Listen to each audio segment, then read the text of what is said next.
बजरिया लादी न फलवायना।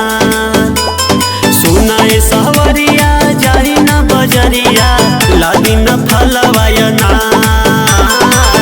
बेदिया सजई बोए पिया छठी माई के घाट। बेदिया सजई बोए पिया छठी माई के घाट।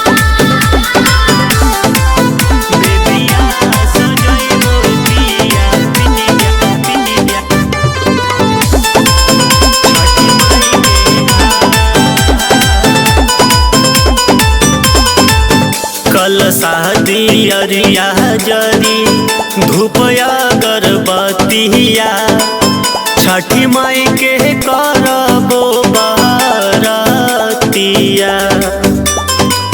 दुनो बेहरा करब पिया हम अरगिया। खुल जाई हमरो भागिया। बड़ा सुहावा लगे सुनाए पिया आजमगढ़ के घाट। बेदिया सजई बोए पिया छठी माई के घाट। बेदिया सजई बोए पिया छठी माई के घाट। बेदिया सजई बोए पिया पिनिया पिनिया छठी माई के घाट। अजय हमर जीत जई है पेन्ही के पियरिया।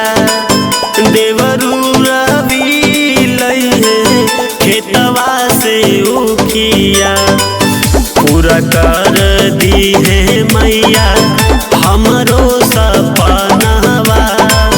करबहु न कर पाठ हो। बड़ा सुहावा लगे सुनाए पिया छठी माई के घाट। बेदिया सजई बोए पिया छठी माई के घाट।